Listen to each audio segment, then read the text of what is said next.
Tough. 3 police officers shot and killed in Pennsylvania, approximately, 115 miles west of Philadelphia. Details at this point are scant. At least 2 other officers were shot and seriously wounded. There's one report that they were serving a warrant. The gunman involved who shot these officers is said to have shot himself. Again, 3 police officers dead in Pennsylvania, about 115 miles west of Philadelphia. We'll bring you some more information if we get it, but a terrible, terrible report out of Pennsylvania. The men and women in blue, over the past couple of years, their job has been made so difficult. It was already challenging, and then so many people tried to delegitimize law enforcement. Again, we don't know the full story here. We'll get it. And just a terrible situation out of Pennsylvania. All right. Now we have something else. Some good news, actually. Jimmy Kimmel is off the air, at least for a while, maybe forever. It's been reported that his show has been canceled indefinitely. So I didn't catch this when he said it, but he said something horrible and wrong about the Charlie Kirk assassination. He made this, is this a joke or is he just, I don't know, but it's terrible. Watch. We hit some new lows over the weekend with the MAGA gang desperately trying to characterize this kid who murdered Charlie Kirk as anything other than one of them and doing everything they can to score political points from it. In between the finger pointing. All right. Doing everything they can to point out that this guy was not MAGA. He wasn't MAGA, all right? He was hard left, pro-trans, all kinds of weird stuff that guy got into that society suddenly said was A-OK and fine and glorious. It wasn't MAGA's fault here. It was a culture and evil. Anyway, Jimmy Kimmel off the air, and I think that's totally appropriate. You know, the public airwaves, right? Public. We own a chunk of that, and for them to cater to just a small sliver of the audience, the hard left liberal audience that would laugh at that kind of observation. So this was going to happen. Stations were in an uproar, and Disney made the decision to pull the plug on the show, at least for now. All right. Meanwhile, President Trump is in the United Kingdom, and it's pretty glorious. We have any music for the president, please? No? Silent drill team here? They must be playing. There we go. No, I can't hear anything. Come on. Pump up the volume. Pump up the volume. Yes, no, maybe? Oh, well. Can you guys hear the music? I personally cannot. All right. I hope there's music. I hope people are enjoying it at home. I can't hear it. Next clip. Oh, here he is in that special traditional carriage. I don't know. To me, this looks like a silent movie. All right. And I think we have another clip. Ooh. Now I hear the music. There's the president under the tent with the king and the queen. The prime minister is like off to the side. He's like the hired help. It's a different type of place. I think we have the F-35 flyover now. Is that coming next? Yep, here they come. American and British flying together. Zoom. Well, very cool. Everybody seems to be having a great time over there. And they're going to have important meetings about artificial intelligence and trade and probably Ukraine, Russia, and stuff like that. Also, a beautiful state dinner in the Windsor Castle, I think. I see the president. I think that's Tiffany, the blonde, closer to us.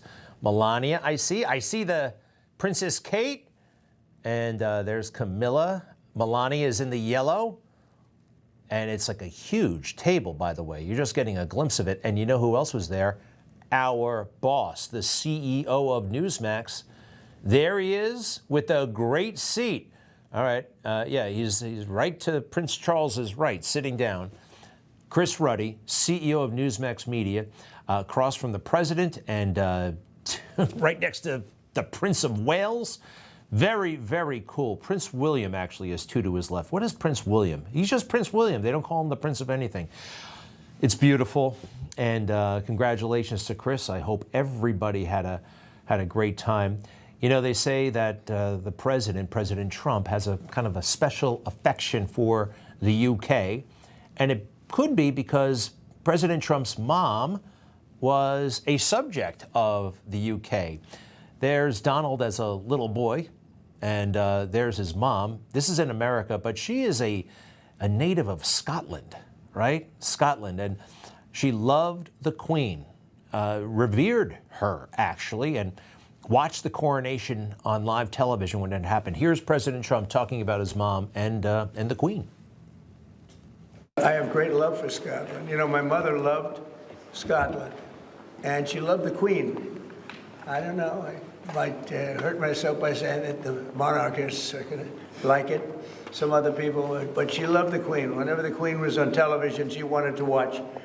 And she would come back religiously. She'd come back to Scotland once a year. Well, that's very nice. And the coronation, it's been reported, was live on television, right? It was carried live on American television. And it was an event that President Trump was old enough to remember. He was 7 years old when she was coronated, and said to be kind of a major event in the Trump household, and Mrs. Trump was glued to it. Maybe that's one of the reasons today is coming off so well, this big trip to the UK. President Trump likes Britain, and Britain likes President Trump. They didn't like President Biden, and it showed.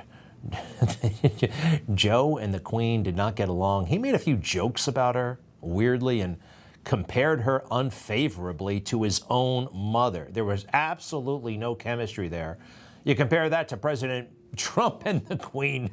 They were completing each other's sentences. They totally got each other, and I'm a pretty good reader of people, and you can see genuine affection and admiration between the two of them, and respect, you know? Quite a moment. And but then again, I don't like when the president's out of the country. We got to get him back here real soon. Ooh, remember the president that came before Obama? He had something to say about the moment we're in right now. First, just listen to how awkward he is, right? He's all over the place. Can't figure out what he wants to say. This was supposed to be the best communicator ever, right? The Obama. And then he has his observation where America is right now. I think at moments like this, when tensions are high, then part of the job of the president is to pull people together. Now that does not mean ignoring. We can talk about some of those and why it is that I think the country right now is going through sort of a political crisis of the sort that we haven't seen before. Well, you've been helping, haven't you? You tried to delegitimize President Trump's first term in office. I believe you were in on it to throw him in jail. And you've just never been a helpful voice, actually. Now, this is what he said. I don't think anybody should ever say this out loud to young people. You know, when the country was still simmering about Black Lives Matter and a lot of other things. Here's his message to the youth. So to all the young people out there, as well as those of you who consider yourselves young at heart, I want you to stay angry. I want you to stay frustrated. That means I can keep my power. I don't know, these long pauses as if he's saying something very profound. It's very, very silly and unhelpful. But if you have long pauses, somehow it seems as though you're saying something profound when it's not. You want to hear something profound? Listen to Charlie Kirk, all right? Any of his speeches, any of his books, his legacy, you can see, right? He was big before he died, and I hate what happened. He was going to be president. but you can't kill his message. It's bigger than ever before. Bookstores, Amazon, having a lot of trouble keeping up. The demand for his books, his podcasts, everything. And so much of this stuff is actually available for free. And about big things, you know, he could talk to you about the Peloponnesian War or what you should do with your iPhone during dinner. One of the greatest tragedies is when I go out to eat with my wife, or I just go out to eat in general, and there's a family of 4 and they're all staring at screens. There's something so distant and so remote. An iPad or an iPhone has become a digital pacifier for this generation. I agree. And so, yeah, I mean, look, I think there's a lot wrong with that.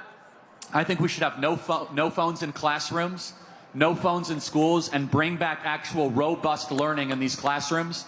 And yes, I agree. I'm 31 years old. I'm not much older than you guys. I grew up in a time where we did not have phones in our classrooms, and it was a better way to live, and it was a better country through and through. Totally. Just one of the greatest communicators of all time. And I so agree with him. Now, not everybody in MAGA land feels the same way about pot, but I totally agree with Charlie, and my perspective is from personal experience. Here we go. What's the word on weed?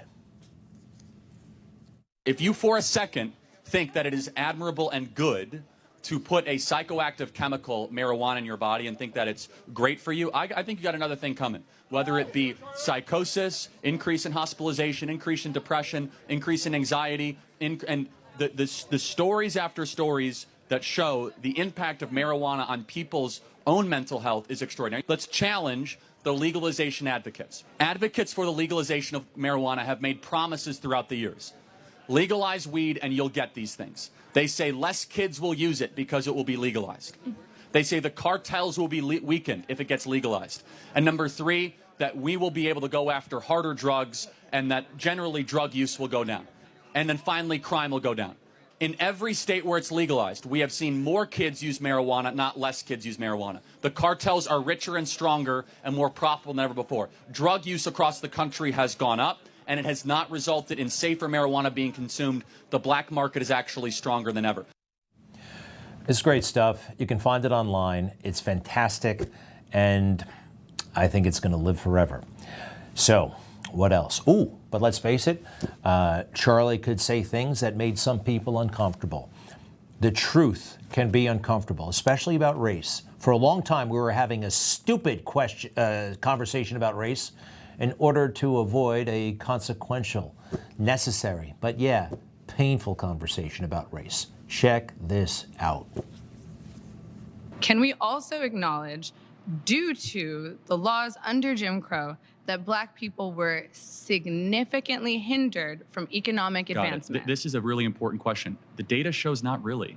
It was evil, it was terrible, but black Americans are poorer today in 2024 than they were in the 1950s. The disappearance of the black father has been the #1 driver of black poverty in this country. Can we at least agree that black dads not being around is a bad thing? Anyone's father not being around is a bad No, thing. of course, blacks commit more crimes than whites do. They commit more murders, they commit more arsons, they commit more kidnappings. For example, blacks are 13% of the population and they commit 58% of all the murders.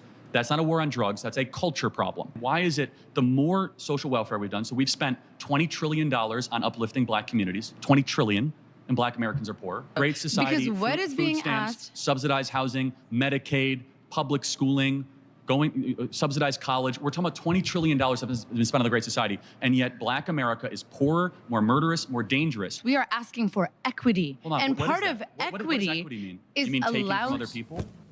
All right. Charlie is not wrong. He is correct. He's saying hard truths. And that has to be, that it shouldn't be so hard anymore. If we're going to fix problems, you have to acknowledge them. Information. Truth is freedom. Is Newsmax. It's real news for real people.